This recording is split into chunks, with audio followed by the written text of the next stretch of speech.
Olá! Hoje o nosso foco é numa situação onde, nossa, cada segundo realmente faz a diferença. O infarto agudo do miocárdio com um supra de ST, o IMCSST. É uma emergência daquelas, né? Ação imediata é tudo. Exatamente. A ideia aqui é pegar umas informações bem diretas, sabe? E entender o essencial mesmo. Como identificar e como agir rápido nesse tipo de infarto. Vamos lá tentar entender essa urgência toda. Com certeza. Olha, a velocidade é a palavra-chave aqui. Reconhecer os sinais, agir depressa, isso salva o músculo cardíaco. E o que a gente vai conversar mostra bem como essa corrida contra o relógio funciona na prática. Para começar então, como se sabe que é esse tipo de infarto, o com supra de ST, e não outra coisa do coração? Então, o grande detetive nessa hora é o eletrocardiograma, o ECG. A gente procura uma alteração bem específica, sabe? Uma elevação numa parte do traçado que chamamos de segmento ST. É como se o ECG gritasse: olha, tem uma artéria importante aqui totalmente bloqueada agora. Entendi. Então essa elevação da ST é tipo o sinal vermelho principal. Isso, é o grande alerta. E tem outra situação que acende a mesma luz vermelha. Um padrão elétrico diferente, o bloqueio de ramo esquerdo, quando ele aparece de repente ou quando não se sabia que existia. Ele meio que pode mascarar, sabe, os sinais típicos do infarto no ECG. Por isso, se tem sintoma e aparece esse bloqueio novo, a gente trata com a mesmíssima urgência. E além do ECG, o que mais pode ajudar ali na hora? E os exames de sangue, claro, para medir as troponinas. São proteínas que vazam do músculo do coração quando ele está sofrendo, né? Mas olha só, não dá para ficar esperando o resultado de sangue para agir. O ECG tem que ser feito muito, muito rápido. A meta mesmo é em menos de 10 minutos depois que a pessoa chega no hospital. Nossa, 10 minutos. Sim. Certo. Diagnóstico na mão, alarme soando. Qual é a prioridade número 1? O que tem que ser feito? Abrir a artéria que está bloqueada. Agora, é o famoso tempo é músculo. O tratamento ideal, assim, o padrão ouro mesmo, é a angioplastia primária. Basicamente usa-se um catéter, né, com um balãozinho na ponta para desentupir a artéria e quase sempre colocar um stent, que é tipo uma molinha de metal, para garantir que ela fique aberta. E tem um tempo limite para fazer isso? Imagino que seja uma correria danada. Uma correria, sim.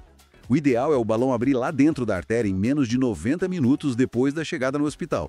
Isso se for no mesmo lugar, né? Ah, tá. Se precisar transferir a pessoa para um outro hospital que faça angioplastia, aí o tempo estica um pouco, para 120 minutos. Mas veja, é uma janela bem curta. E se não der tempo? Ou se o hospital não tiver como fazer a angioplastia rápido, qual o plano B? Bom, aí entra a fibrinólise, que é usar medicamentos bem potentes, os fibrinolíticos, direto na veia mesmo, para tentar dissolver o coágulo que está causando o bloqueio. A tenecteplase é uma das mais usadas hoje. E a meta de tempo aqui é ainda mais apertada, viu? Administrar o remédio em menos de 30 minutos da chegada. Porta-agulha que chama. 30 minutos. Uau! É. Mas assim, a fibrinólise não serve para todo mundo. Tem situações de risco, né? Como ter tido sangramento dentro da cabeça antes, ou um AVC isquêmico recente. Essas coisas impedem o uso. E mesmo que funcione, geralmente a pessoa ainda vai precisar de um cateterismo depois, talvez umas horas mais tarde. E se não funcionar, aí a angioplastia vira um resgate. Tem que fazer correndo. Entendi. E falando em remédios, além desses para abrir a artéria, o que mais se usa ali na hora, logo de cara? Tem alguns que são essenciais. 2 tipos de remédios para afinar o sangue, para evitar formar mais coágulos. O AS, aspirina, né, e o clopidogrel. Os 2 começam com uma dose maior de ataque.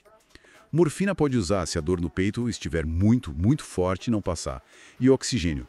Só se precisar mesmo, tipo se a saturação do sangue cair abaixo de 94%, ou se a pessoa estiver com falta de ar, congesta. Faz sentido. E podem ser usados nitratos também para aliviar a dor, controlar a pressão, mas aqui tem um ponto, nossa, super crítico. São proibidos se tiver suspeita de infarto numa área específica do coração, o ventrículo direito, ou se a pressão já estiver muito baixa, claro. Ou ainda se a pessoa usou recentemente remédios para disfunção erétil, tipo sildenafil. Tem que checar isso antes, é fundamental. E depois dessa fase mais aguda, mais crítica, que outros cuidados entram em jogo? O tratamento continua firme. Logo nas primeiras 24 horas, se tudo correr bem, a gente já começa com remédios para proteger o coração a longo prazo. Beta-bloqueadores para dar uma acalmada no ritmo e no esforço do coração, inibidores da ECA, que ajudam na cicatrização e na função cardíaca, e estatinas em dose alta, para baixar o colesterol ruim, o LDL, de forma bem agressiva. E aquele caso que você mencionou do infarto de ventrículo direito, como é que se lida com ele especificamente? Boa pergunta. A gente suspeita quando tem dor, claro. Mas também o pescoço fica com as veias saltadas, a pressão cai. Só que quando escuta o pulmão, ele está limpo, sem congestão. O tratamento-chave aí é dar volume, ou seja, sódio na veia. E, lógico, correr para abrir a artéria culpada o quanto antes. E reforçando mais uma vez, nada de nitratos nesse cenário.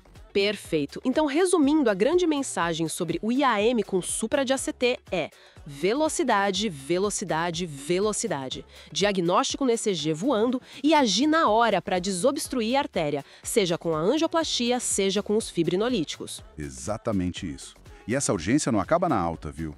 Manter a medicação certinha depois, a dupla antiagregação, beta-bloqueador, IECA, estatina, e mudar o estilo de vida, né? Parar de fumar, controlar bem a pressão, o diabetes, o colesterol. Tudo isso é vital para evitar que aconteça de novo e para ter uma vida melhor. Para a gente fechar, fica aqui uma reflexão.